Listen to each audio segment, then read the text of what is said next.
The Warlock is a really powerful class in Baldur's Gate 3, whether you multi-class it or keep it a monoclass. In this video we will go over the most powerful monoclass as well as multi-class, and see what the advantages are for both and what suits you personally the most. Now I can already say that both are very strong options and you really can't go wrong with either. But I'm going to start off with the more underrated one, the monoclass. Yes, 12 levels in Warlock and nothing else. Not a single other class is even touched. Now, what kind of advantages do you really get when you go 12 levels in Warlock? Well, the most obvious one is that all your spells will be automatically upcasted to level 5. And there are a lot of spells that benefit from being upcasted, including some of the iconic Warlock spells. For example, the Armor of Agathis. While at level 1 it does 5 cold damage if you get hit, when enjoying the perks of being a level 12 Warlock and it automatically being upcasted to level 5, it does an insane 25 damage per hit. So you're essentially going to kill off enemies on their turn while they're attacking you. It becomes a really powerful shield that just makes life a hell for your opponents, and it works with all kinds of offensive spells as well that start hitting a lot harder when used as a level 5 upcasted spell. For CC related abilities it's also absolutely great as well. Want to use Hold Person on 4 different targets? Well, yes you can. And then obviously you can still use all your powerful AoE spells like Hunger of Hadar and other spells as well in addition. If you want to know more about all the Warlock specific spells and how Warlock just in general works, including using the powerful combos like the one revolving around darkness and just everything you need to know regarding the Warlock class and iconic spells, then check out my Warlock early game build video, which goes over the first 6 levels and shows you how to make your Warlock as powerful as possible early on. In the first 6 levels you can already get a bunch of iconic spells and already make your Warlock insanely powerful. The video goes also over all other important details like party composition and basically all the basics that you need to know.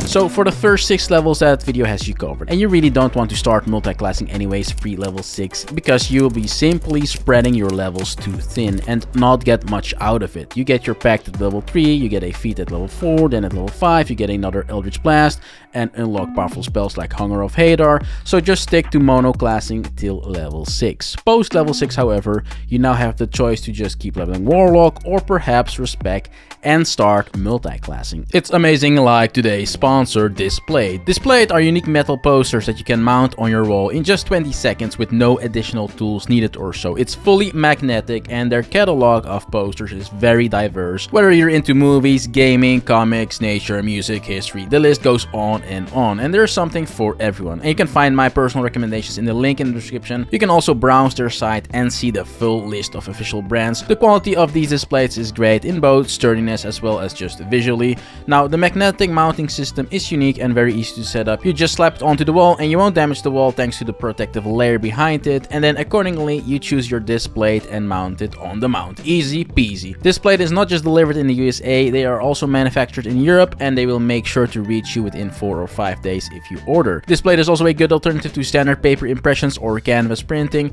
and using my discount it is now even cheaper to buy them. Just use my unique affiliate link in the description and it will be automatically applied, or alternatively you can use my code as shown on screen at the checkout to get a 32% discount if you buy 1 or 2 displays and a 38% discount if you buy more than 3 displays. Now, like I already went over the mono class, one major benefit of being a Warlock is that Warlocks also reset their spell slots every short rest. So you can use at least 9 level 5 spells each long rest, and if you have a Bard, which I highly do recommend for any party with Warlocks, you get another short rest for free. So that's 12 level 5 spells every long rest. That is a lot of power projection. But you also still have all your Eldritch Blast in addition to all your level 5 spells. You get at least 3 per turn, which is a significant damage output as a mono class, and with haste that can become 6. Eldritch Blast will still deal amazing damage with this setup, and that's also due to the gear that we will use for both of these builds that I will go over in a second. If you go for the mono class, then for your Eldritch invocations you absolutely want to start off with the first 6 levels with Agonizing Blast,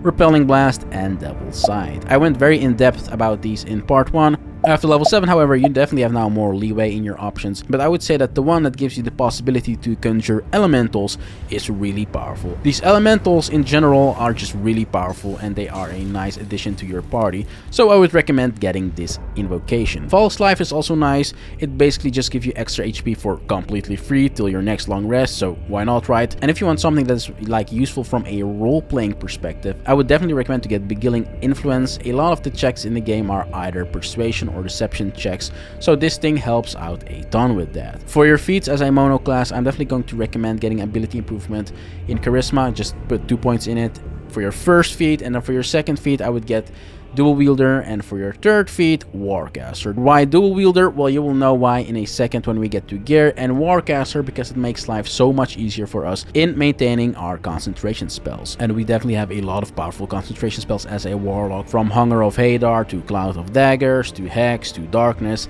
so many things. And then spells, well, I'm just going to give you a list of generally good spells because it's kind of preference based. The ones in green were all extensively covered and showcased in part 1, and the white ones are once you can get post level 7 that will be really good for you. For example, Counterspell helps with negating annoying enemy spells, while other spells give you CC or just more damage. Just good options in general. That was the monoclass option, but the multi-class option is very powerful as well. It leans less on the prolific Warlock spells and making use of a lot of spells, and more on Sorcerer and just getting the most Eldritch Blasts per turn. Because the reality is, Eldritch Blast is just one of the best spells in the game. So if you make a build revolving around it that 1 maximizes the damage output of each individual Eldritch Blasts, and then 2 gives you as many Eldritch Blasts as possible per turn, well, nothing is safe anymore. And with this build, you can cast up to 12 super buffed Eldritch Blasts in a single turn. This is because we're going to go with 2 Fighter, start out with that to get the proficiency in Constitution,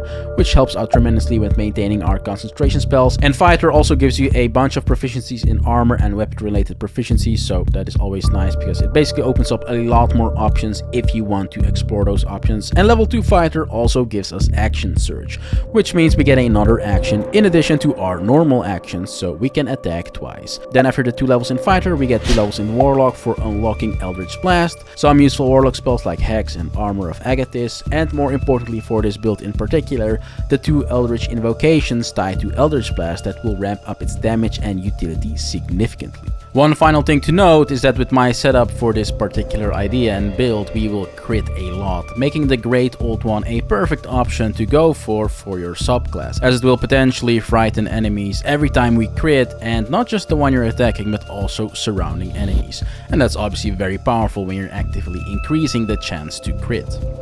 Then we get 8 levels in Sorcerer. I would highly recommend Draconic Sorcerer as your subclass and choose any of the fire related ones, as we will be utilizing a lot of fire spells in this build as well. Which spells you want to get is really up to you, but here are a few good recommendations from my side, and I would say at the very least to definitely get Fireball at level 5 Sorcerer. This will function as our AoE nuke when we don't want to be just a machine gun Eldritch Blaster, and it's very useful for those scenarios where a lot of enemies are just grouped together. Also get Scorching Ray for sure as well, as it benefits a lot from the gear that we will use, and it functions in a similar way like Eldritch Blast, but it instead uses a Sorcerer spell slot, giving us a lot more utility in that way. And finally, my third must-have recommendation is absolutely going to be Wall of Fire. We can use it to zone enemies and tactically kill them off if they try to approach us through choke points. And like I mentioned, our Draconic Lineage with a Fire Dragon will boost all of our fire damage. So all of these spells that I just mentioned will be buffed, and that is a nice addition as well. For feats, we're going to go with Dual Wielder to enable our dual wielding setup, because we're going to both be using the Spell Sparkler Staff as well as the Knife of the Undermountain King. Now, as we get 3 Eldritch Blasts per Eldritch Blast cast, we will build up lightning charges extremely fast through Spell Sparkler, and that unloads in a bunch of extra lightning damage. So essentially, our damage output becomes absolutely bonkers. Then with the Knife of the Undermountain King, we will reduce our chance to flop by giving us the potential to reroll very low rolls, as well as make critting for ourselves a lot easier. To enhance our crits even more, we will use our second feat with this 2 Fighter 2 Warlock 8 Sorcerer setup to get Spell Sniper, and these two synergize because they can in fact stack, making the chance for us to crit even better. And now that's not all, because we're also going to incorporate a bunch of advantage in our gear through the risky ring, and this thing works with all our Eldritch Blast spam. So every blast gets advantage, meaning we have a naturally higher chance to crit because we roll 2 die for every roll instead of just 1. Makes a lot of sense to get it, right? In practice, we are going to crit a lot now, as you see from these random examples. We crit basically every turn and multiple times as well. Within those turns, the damage output is absolutely insane, but that's just the start of the gear, because with the risky ring, we can now also reliably use the Spell Might Gloves. The Spell Might Gloves give you a penalty to your attack roll, but thanks to our high charisma as well as having advantage on all of our beams, we pretty much negate the penalty and enjoy that extra 1d8 roll to our damage. For the other ring, I would recommend getting the Killer Sweetheart for even more crits, and for the amulet, I would then recommend the Spellcrux Amulet. The Spellcrux Amulet gives us an additional spell slot for free, and basically this is really nice with both the Monoclass build as well as the Multiclass build, because these additional spells are always welcome. For our rope, we get one of the most important pieces for this build. We get the Potent Rope. Just read the description. We get additional damage to all our cantrips, so all of our Eldritch Blasts, equal to our charisma modifier, and we will have a high charisma modifier because we're going to get as many points as possible in charisma, and this is an enormous amount of extra damage when you realize how many Eldritch Blasts we have per turn. To accommodate that and make sure our charisma is as high as possible, then we get the Birthright Hat for our head for 2 more levels in charisma, as well as use Auntie Ethel's hair and the Mirror of Laws for 3 more levels in charisma, giving us a bunch of extra charisma. Make sure to start out with these points as well, as this is going to be the best for facilitating these builds, and you'll have great overall stats across the board. Now for our cloak, we're going to get the Cloak of the Weave, gives us a +1 to our attack rolls and spell save DC, and for boots we get the Disintegrating Nightwalkers, which helps out tremendously with navigating annoying terrain, as well as give us Misty Step for completely free, so we don't have to take it when leveling. And as you may or may not know, Misty Step gives us a ton of utility in the movement and mobility department, which is really nice. Then to finish off our build, we're going to get the Darkfire Bow, which will grant us haste for free, which is insanely good for this build, as well as give us some additional resistances. It's easily the best bow in the game for this build. So how all of that then translates ultimately and works for this build is that thanks to our gear, we now have a bunch of extra damage, very high chance to crit, advantage on all of our beams, we build up lightning charges for even more damage, have good armor class and resistances, and we now maximize the number of Eldritch Blasts per turn through haste. And another thing that helps us out with Eldritch Blast is the already mentioned action surge that we got by investing 2 levels in fighter, but also the possibility to use Meta Magic as a sorcerer. So for level 2 Meta Magic, I would just get Twin and Distant Meta Magic, but for level 3 sorcerer, definitely get Quickened Meta Magic. With the Meta Magic, we can now hit up to 12 Eldritch Blasts in a single turn, and that looks something like this. We first make sure that we have haste on ourselves. We can apply it preemptively, which already grants us 6 Eldritch Blasts per turn. Then we can use Action Surge for another 3 Eldritch Blasts and Quickened Meta Magic for another 3 blasts. So that is a whopping 12 blasts. Now 1 Eldritch Blast is on average already going to deal like 25 to 30 damage. So 12 of these is like easily going to be 300 or more damage per turn. Now obviously we can't get 12 blasts every single turn since we have Action Surge, and we only have 1 Action Surge per long rest, but we can routinely blast for 9 Eldritch Blasts per turn, and at the very least most of the time have 6 blasts due to haste and the Quickened Meta Magic. So that in itself is already like 200 to 250 damage consistently per turn. It's absolutely amazing, making this one of the most powerful builds possible in existence. It's just so much power per turn, using a cantrip essentially, and then we still also have a bunch of spells to use in addition if we feel like doing so or if the situation calls for it. Thank you for watching, and since you made it all the way to this point in the video, make also sure to subscribe, like, and hit the bell. Also let me know your thoughts in the comments. Enjoy completely destroying Baldur's Gate 3.